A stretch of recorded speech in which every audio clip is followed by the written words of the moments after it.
Hello, and welcome to another episode of the See Life Different podcast. I'm your host, Zaakirah, and today we're diving into a powerful new book called The Anti-Ableist Manifesto by Tiffany Yu. I had the privilege of meeting Tiffany at an event in Los Angeles in April of this year, 2024, and I'm excited to be a part of the book launch team. I'm excited about sharing what anti-ableism is all about. And just for some context, I am also disabled.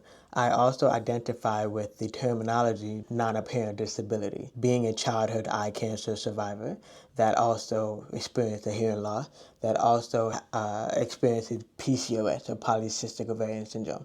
I'm excited about the fact that the book is called Anti-Ableist Manifesto, Smashing Stereotypes, Forging Change, and Building a Disability Inclusive World. And that's exactly what the book talks about. It's break those stereotypes and offers actionable steps for creating a more inclusive world. And she also will be drawing from a diverse range of other voices, other disability advocates, disability activists, disabled authors, and educators, showcasing the interconnectedness of disability and the power of lived experience. Did you know that 1 in 4 U.S. American adults have a disability? That's about 61 million Americans. And an estimated 10% of the U.S. population has a non-apparent or invisible disability, myself included. Now, globally, there are over 1 billion people who currently live with a disability. Now, although 15% of people worldwide identify as disabled, disability still remains ignored and misunderstood by non-disabled people.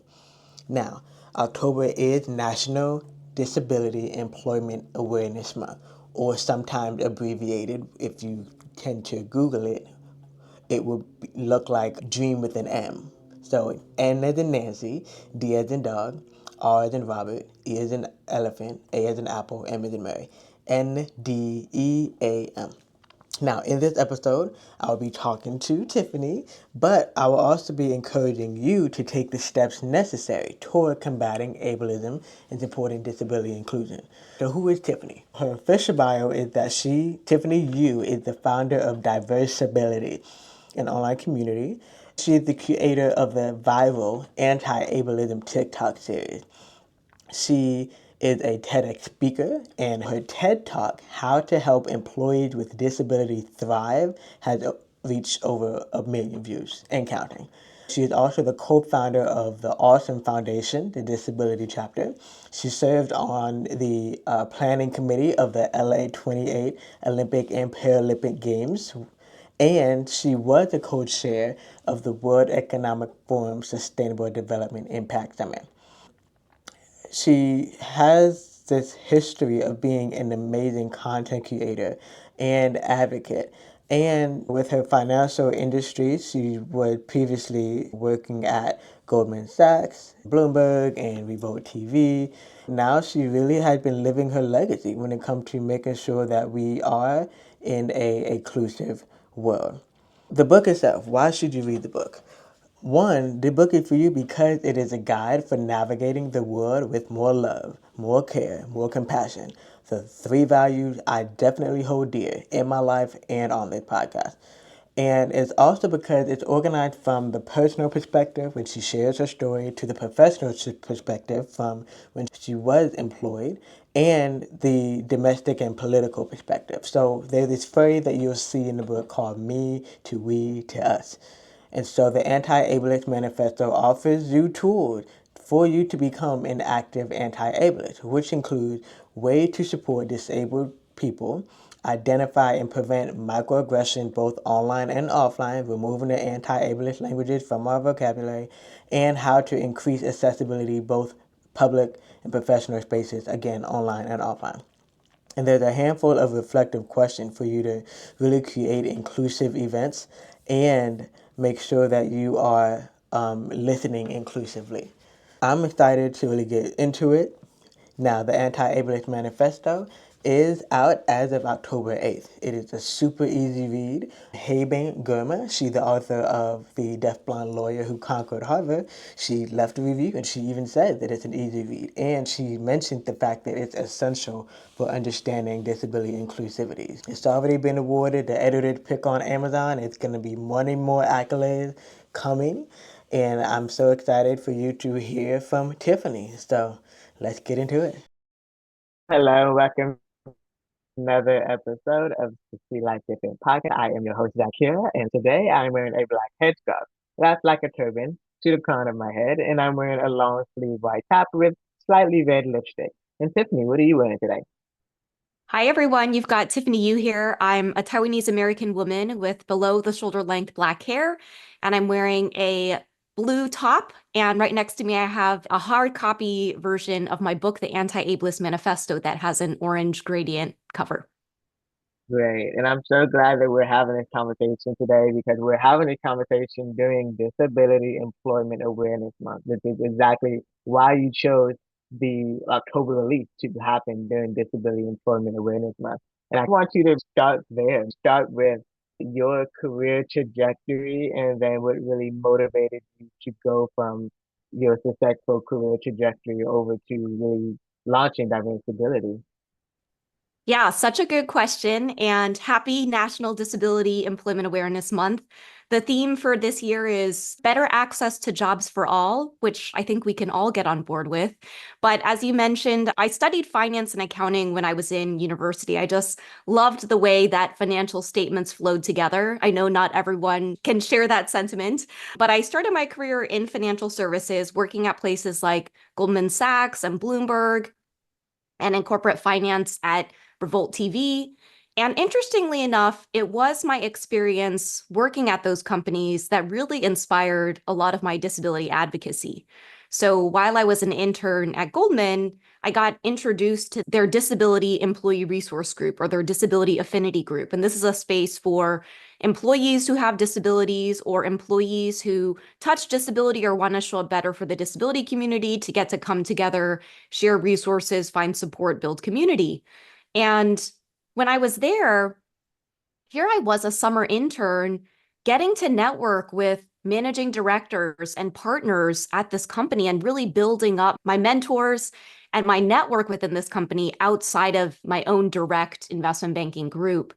And when I left, I reflected on how good that felt. It created a sense of belonging for me and a sense of self-identity within that company that then I went back for my senior year at university and I said, hey, I was part of this really incredible group. I was also part of the women's group, and they also had an Asian group. But I was like, I saw all of these groups that existed on Wall Street. And I noticed that we don't have a disability club here at Georgetown. I'm the type of person where if I don't see something exists, if I feel like I have the capacity and resources to make it happen, I will try to figure it out. So I started having a lot of conversations with other students that I knew had disabilities at Georgetown, and that kind of became the first iteration of Diversability.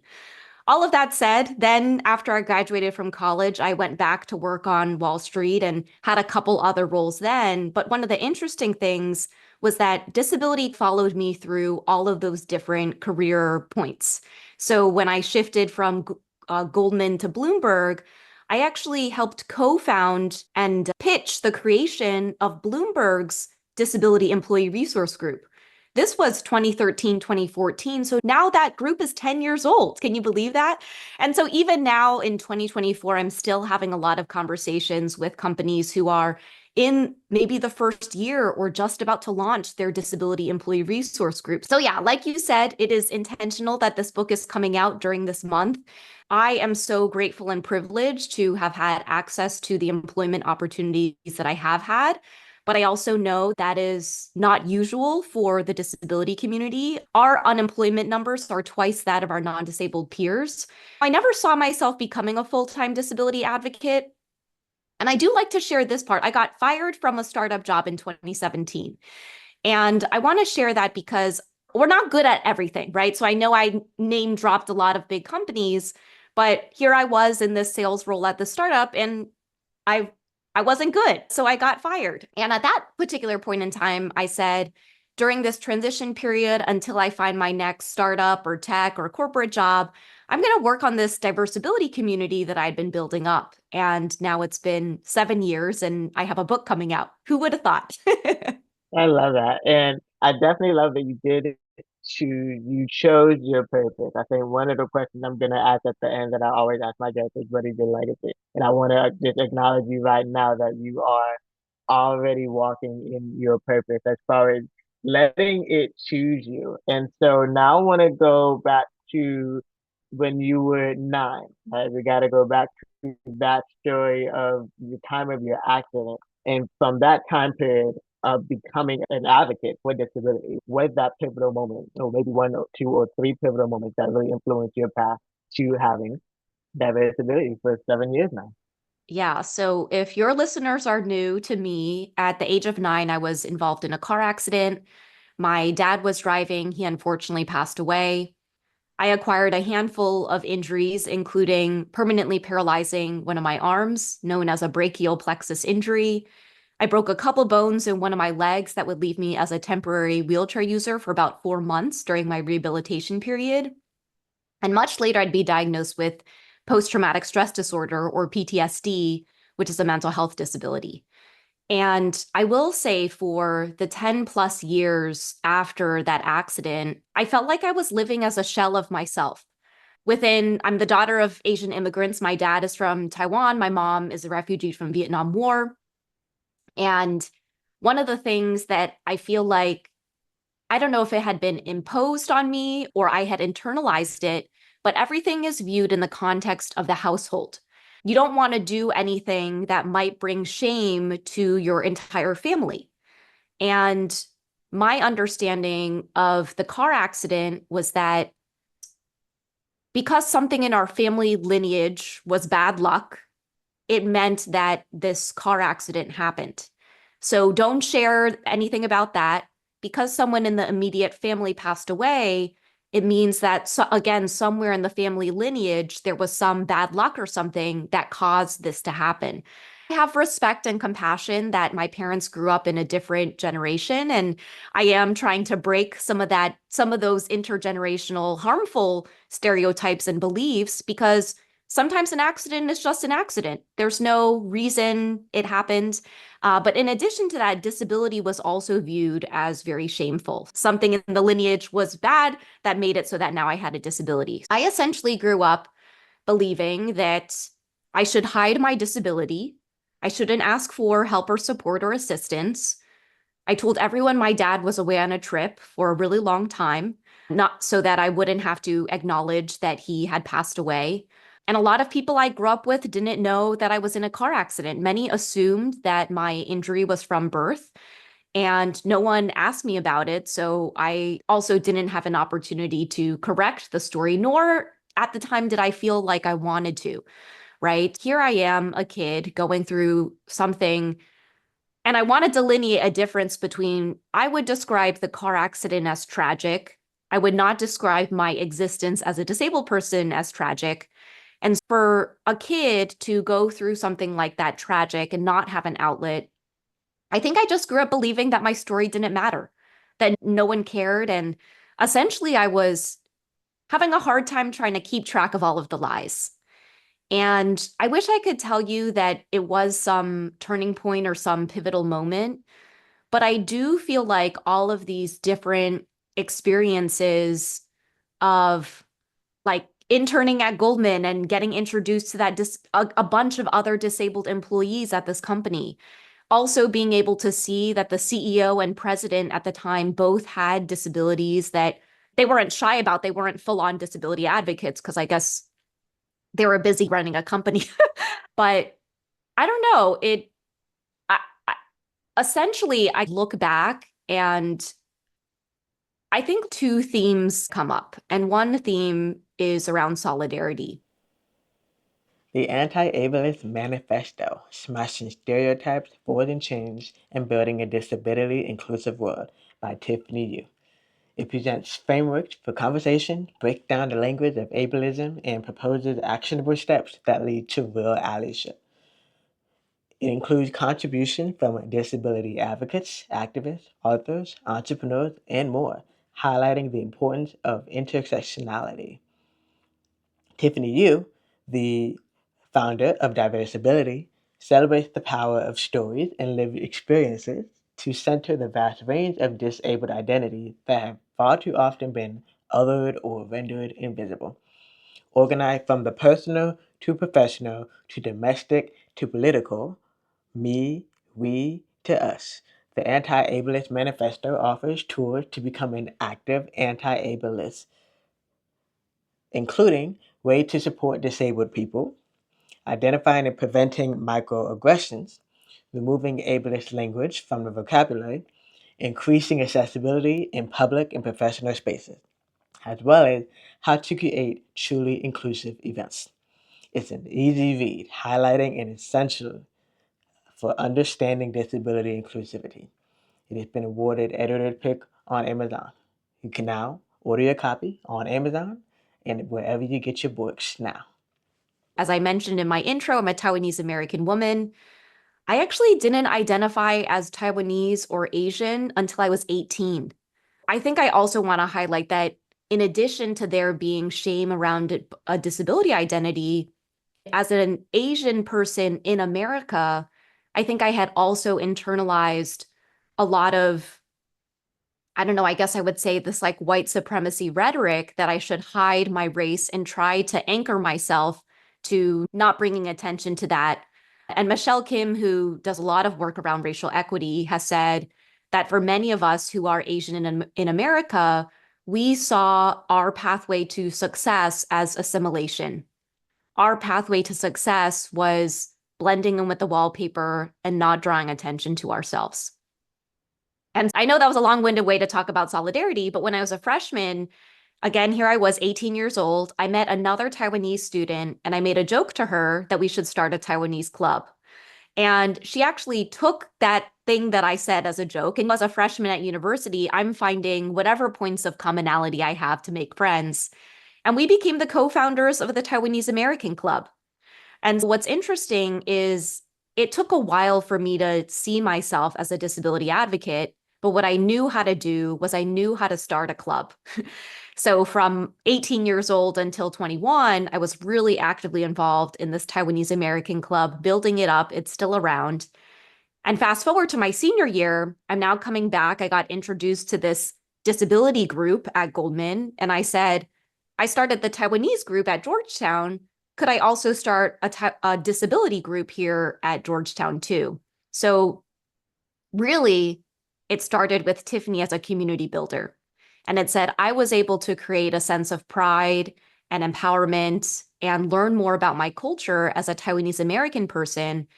And I'm curious if there are other people here who would be interested in that around disability culture and disability history and disability empowerment and pride. Our first supporters of Diversability were all of my Taiwanese American club members.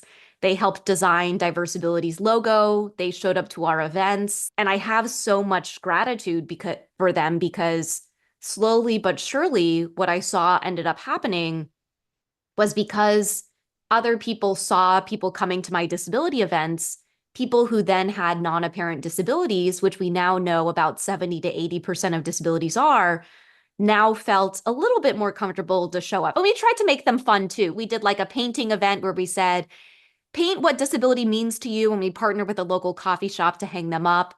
But all at the same time, emails, I remember we had this email address, diversability@gmail, and my name wasn't associated with it. But we started getting emails to that diversability@gmail account from people that I knew who had these non-apparent disabilities like chronic illnesses or this vision disorder, who were now like, oh, I saw the flyers out about this club. I'm interested in joining, right? So sometimes it's letting people decide to join on their journey, but then also pulling in support wherever you can. You said the entire journey, realizing that like there's a community out there willing to support. And I interject and just share our story of how we met. We were already at an event that was basically community built, and we just so happened to see each other at the end of almost the end of a concert, all in Hamilton's Your First Million Live in Los Angeles. It's my first time in Los Angeles. And I was like, wait a minute, are you Tiffany? You're like, yeah, hi. And so I think that's what really is the core of Anti-Ableist Manifesto, just having that kindness, that love and compassion for knowing whether, because you never know who is disabled because there are, fortunately, a bigger percentage of non-apparent disabilities that are now coming into the light. And then we met and we connected and just realized that we had such a similar crossing of the path. I used to live in Washington, D.C., because I was studying photography, but my disability seeing in one eye because I was 9 months old when my surgery was moved. So just also the same thing of when I first started really building my photography career, it was always the people who were in my circle, the friends, the family, the associates, and I too became a founding president of a chapter of a civic club called Key Club. It was a Kiwanis version for high schoolers. It's just really being able to, I think the syndrome is the success syndrome. You can work so hard to the point where you just want to push everything to the side and make everything else invisible. So yeah, community is super important, and community is really what really brought you to the stage of releasing the book as well. So I just want to commend you for that. Yeah, and I think what's been interesting, the first iteration of Diversability as that student club was 2009. So in some ways, we're turning 15 this year, right? We no longer exist only within this club at Georgetown. We've expanded our community. And if the pandemic taught me a lot of things, what I feel grateful for is realizing that our overall well-being is this intersection of our mental health, our physical health, and our social health, right? So I know we're talking about community, and both you and I are part of some intersecting communities as well. But I feel like a lot of people may view community as this nice to have and not this must have. And what we're realizing, and even the research shows this, and there's a reason why people call what we're in now a loneliness epidemic, is because loneliness impacts everything. It puts you into an elevated threat state. It makes you even more socially isolated, and it impacts your self-esteem and your confidence.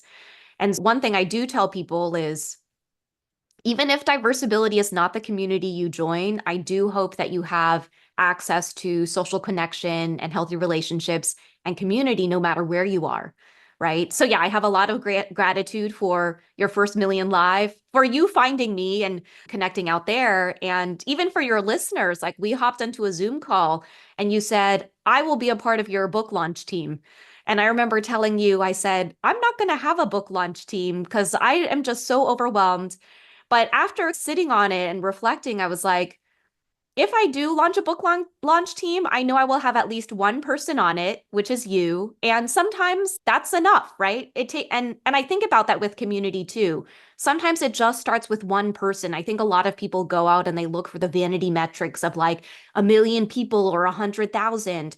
But if you are impacting 30 or 5 or one person, or you have that. Actually, I think it was Brene Brown who said this. She said, even if you just have one person in your life who is supporting you and cheering you on, sometimes that's all you need. So I have a lot of gratitude for you for planting that seed. And yeah, we connected so briefly. It was very loud at the concert too. We were at a concert. And yeah, I'm grateful for all of the touch points afterward that brought us to this point. Likewise.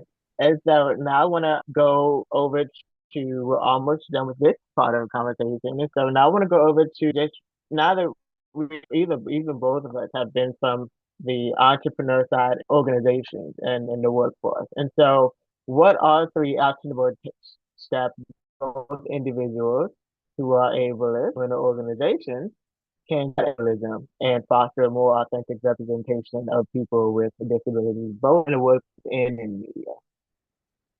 Yeah, such a good question. And my hope is that we can move from understanding that we all have ableist tendencies to all desiring to be anti-ableist.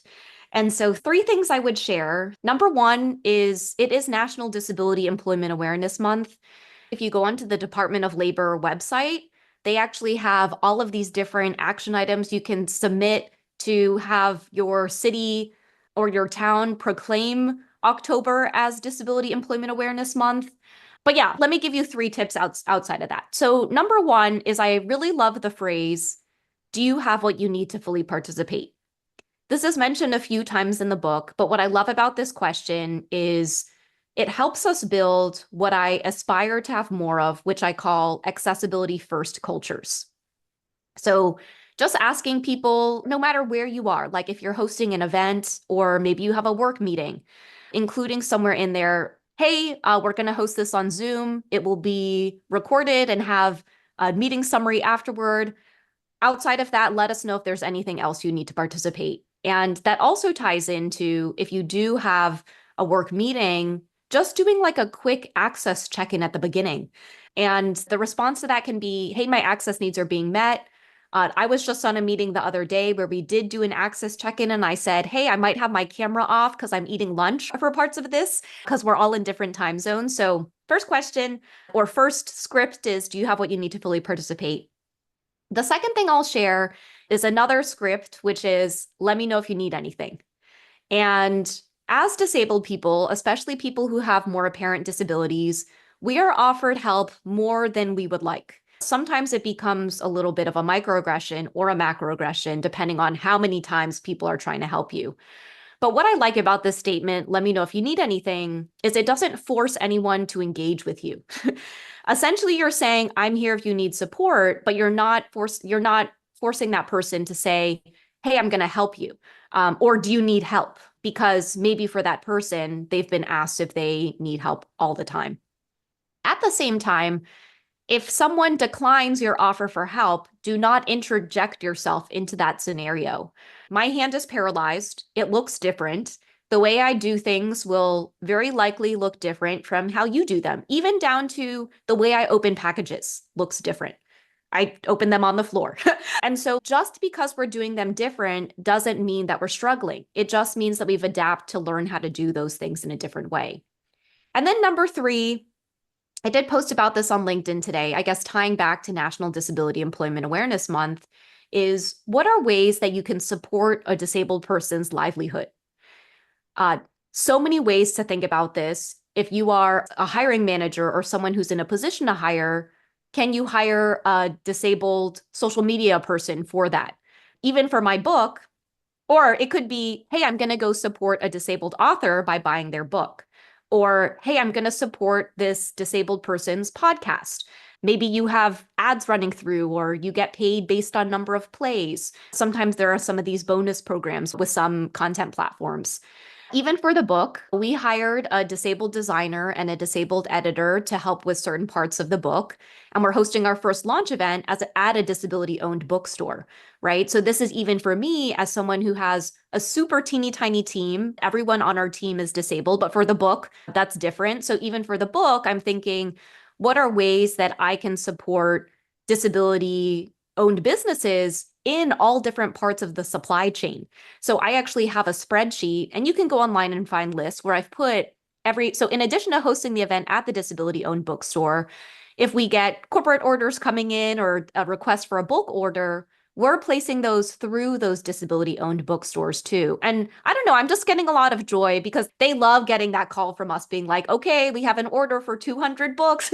And if anyone wants to order 200 books, you're welcome to. But yeah, I think those to me, and I think, again, no matter who you are, even if you are someone who maybe you're not an author, so you're not going out to buy 200 books or host an event at the disability-owned bookstore, but if you love books, you can go buy your book from that disability-owned bookstore. Or let's say you love candles. You can search disability-owned candles, and you might come up with some options there. All of those small steps, the 2 scripts, and then this last one about figuring out ways that you can, I guess I'll call it like the disability economy, like support the disability economy by figuring out ways that you can help support and amplify advocates who are trying to get their voices out, even a small stipend. And if you literally don't have anything, you could refer them over, make sure that you keep them in mind for referrals and different things like that. So those are my 3 tips. And then I'll add a 4th bonus one because I know a lot of people are active on social media,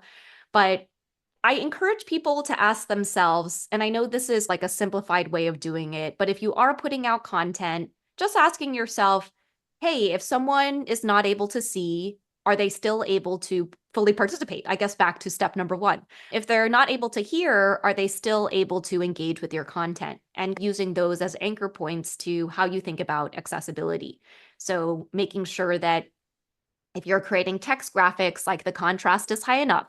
What's interesting is even the book cover is this gradient that I was nervous about the color contrast, but one way is you make the font big enough, but you also describe it as well. So yeah, 2 scripts and then 2 actionable things that you can do, either if you're in a position to hire or you just buy things in general as a consumer, and then also if you're creating content. And that You made it question, fun.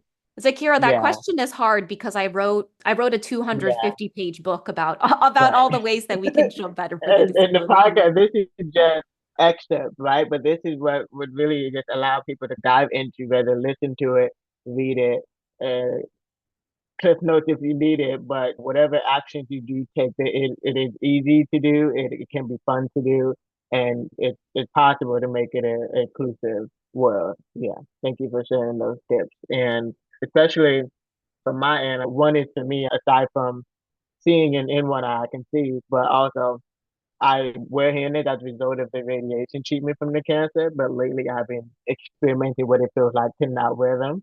And important for the disability inclusive aspect of it is the hearing impaired, understanding the difference between hard of hearing and hearing impaired, and having captions. I think captions, thank goodness that generative AI is enabling automatic captions everywhere. It still needs to be improved because those who were deaf or hard of hearing were not always trained with speech therapy, so it doesn't pick up on the words clearly. But that's what I've observed lately from the hard of hearing and deaf community. But yeah, there's so many ways to make it easy, make it fun. And so for people who, okay, I'm gonna take the time, spend the weekend, read the book, how do they do that?